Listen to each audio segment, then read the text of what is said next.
Your body was not built for 25,000 miles per hour.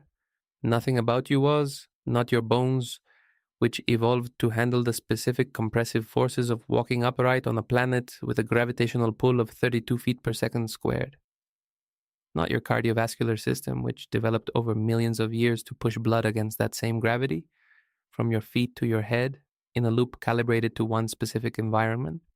Not your vestibular system, which tells you which way is up and whether you are moving and how fast, and which has a physical upper limit beyond which it stops providing useful information and starts generating the kind of sensory chaos that the clinical literature describes in careful, measured language, and that the people who experience it describe in much simpler terms.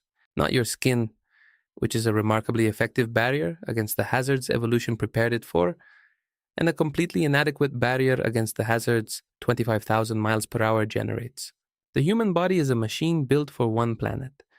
On April 10th, 2026, 4 of them came back from the vicinity of another planet at a speed that the machine was never designed to survive. And the reason they survived is not that the human body is more resilient than it appears. It is that the engineers who built the capsule around those 4 bodies understood, with extraordinary precision, exactly what 25,000 miles per hour does to everything it encounters, and built a system specifically designed to stand between the physics and the people. That system almost wasn't enough. And understanding why requires understanding what 25,000 miles per hour actually is. Not as a number, as a physical event. 25,000 miles per hour is 7 miles every second. Not 7 miles a minute, which is already faster than any land vehicle ever built. 7 miles every second. The distance from one end of Manhattan to the other takes the Orion capsule approximately 1.5 seconds. The distance from New York to London, which takes a commercial jet 7 to 8 hours, takes the Orion capsule at peak reentry velocity approximately 9 minutes. These comparisons are not meant to impress. They are meant to establish the baseline because the implications of that speed for a human body are not intuitive, and the non-intuitive parts are where the danger actually lives. But here's the problem. Speed itself does not kill you. Deceleration does. And coming down from 25,000 miles per hour to the roughly 300 miles per hour at which parachutes can deploy safely, the speed at which the capsule needs to be traveling to land without turning its occupants into something that cannot be airlifted to a hospital, requires shedding an enormous amount of velocity in a very short time. The physics of how that velocity gets shed is the physics of everything that happened to 4 human bodies during the 8 minutes of Artemis 2's peak reentry. There are only 2 ways to slow a spacecraft down in space. You can fire engines against your direction of travel, using thrust to counteract velocity, or you can use a planet's atmosphere as a brake, dragging the spacecraft against the resistance of the air to bleed off speed through friction. The first option requires fuel. Enough fuel to counteract 25,000 miles per hour of momentum is more fuel than any capsule coming back from the moon can carry. The math simply doesn't work, which means the second option is not a choice, it is the only option. Every crew that has ever returned from beyond low Earth orbit has had to come home the same way, by falling into the atmosphere and trusting that the atmosphere and the engineering between them and it would slow them down without killing them first. The atmosphere, from a spacecraft's perspective, is not the comfortable, life-sustaining medium that the word atmosphere implies. It is a wall made of gas, which means it compresses rather than shattering, which means the energy of the impact does not dissipate in a single instant but builds and builds and builds. As the capsule pushes deeper and the molecules stack up and the pressure rises and the temperature climbs toward numbers that have no analog in ordinary human experience. And this is where things change. When the Orion capsule hit the upper atmosphere 75 miles above the Pacific Ocean, it was still traveling at close to its maximum velocity. The air at that altitude is thin enough that the initial deceleration is gentle, almost imperceptible by the standards of what comes next. But the capsule is moving fast enough that even thin air generates a shock wave, not a sound wave. A bow shock, a wall of compressed, superheated gas that forms in front of the blunt nose of the capsule and wraps around it, and in which the temperature rises, not gradually but almost instantaneously, to levels that transform the air itself into something that is no longer air in any meaningful sense. The shock wave around integrity during peak heating generated air temperatures approaching 18,000 degrees Fahrenheit. The surface of the sun is approximately 10,000 degrees Fahrenheit. The air around the capsule carrying 4 living people was nearly twice the temperature of the star that this planet orbits. That air was not touching the crew. It was not even touching the outer surface of the capsule directly. The plasma sheath sat forward of and around the heat shield, separated from the avcoat surface by a thin layer of relatively cooler gas. But the radiant energy from that plasma transferred directly to the heat shield, raising its surface temperature to approximately 5,000 degrees, and began the process of converting the shield's material from a solid into a gas, a process that was not a malfunction but a design feature, the mechanism by which the thermal energy was carried away from the capsule rather than into it. The heat shield, in other words, was burning, deliberately, sacrificially, converting itself into the exhaust of its own destruction to protect the people behind it. But it gets worse. Inside the capsule, the 4 astronauts were not experiencing 5,000 degrees or 18,000 degrees. They were experiencing the downstream effects of deceleration, the physical consequence of going from 25,000 miles per hour to something survivable in 8 minutes.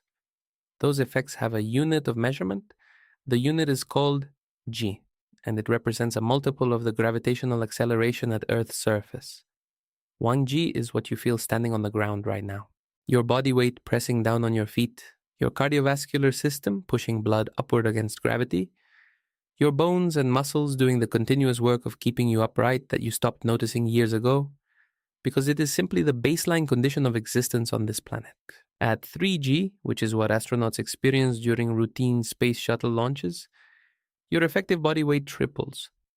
A person who weighs 180 pounds on the ground weighs 540 pounds under 3G. The cardiovascular system has to work 3 times as hard to push blood to the brain. Breathing becomes effortful. Moving your arms requires conscious force. Your face, absent muscular control, begins to distort under the load. The Artemis 2 reentry generated peak G forces in the range of 4 to 5G during the most intense phase of deceleration. At 5G, that same 180-pound person weighs 900 pounds. Every organ in the body presses against whatever is beneath it with 5 times its resting weight. The heart, which weighs approximately 11 ounces, effectively weighs more than 3 pounds and must pump against a circulatory resistance multiplied by the same factor. The lungs, trying to expand against the compression of the chest, require active muscular effort for every breath.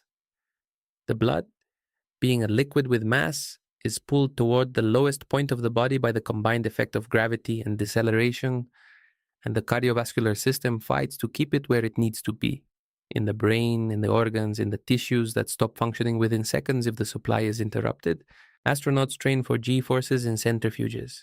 The training does not make high G comfortable.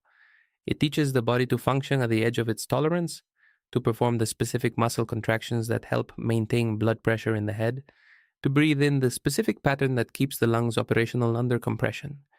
It is the difference between surviving an extreme physical insult and being incapacitated by it.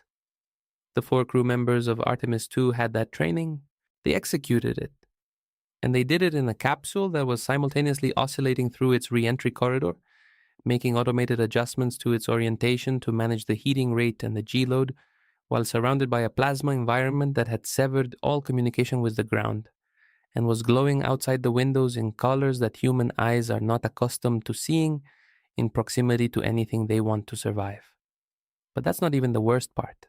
The worst part is the part that doesn't have a unit of measurement, the part that does not appear in the telemetry data or the post-flight medical reports or the carefully worded press conference answers about how the crew felt during re-entry.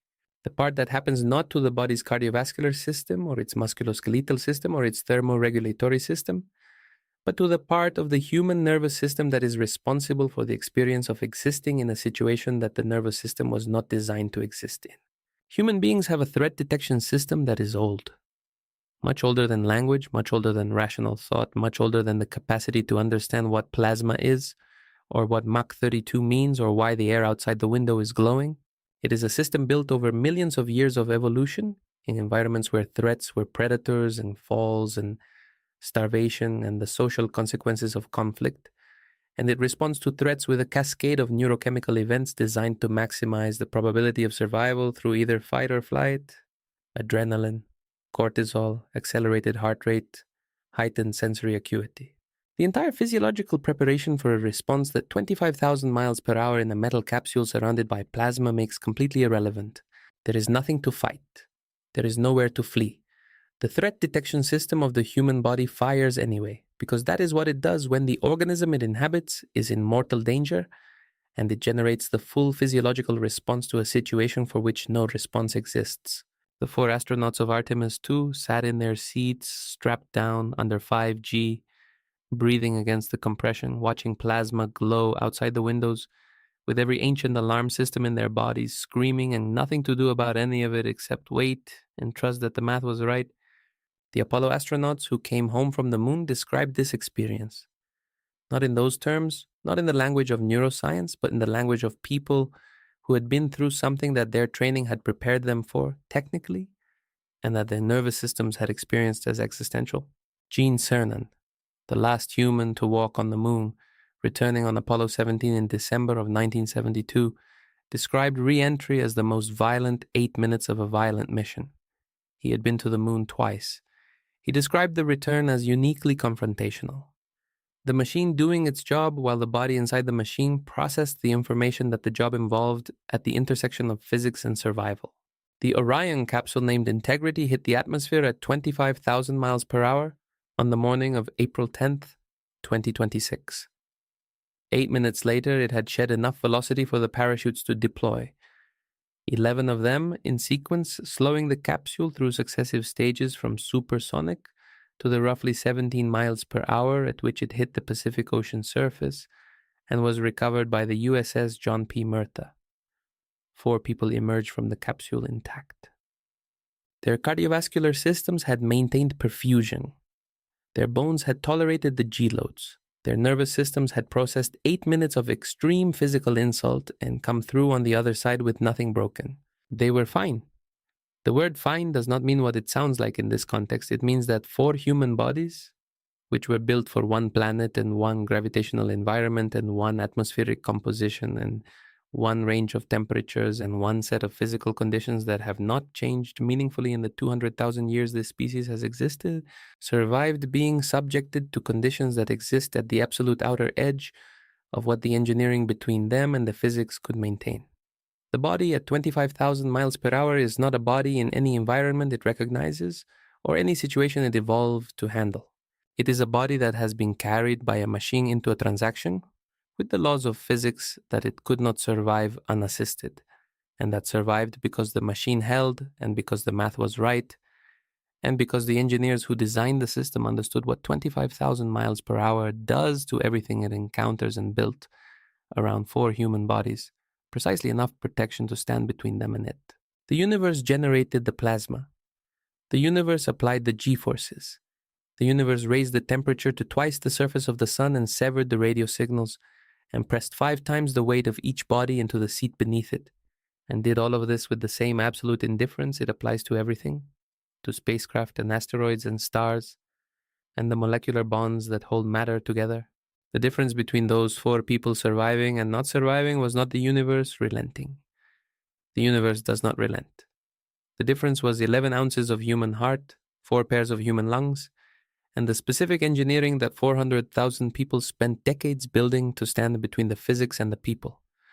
The physics was always going to be the physics, everything else was the answer.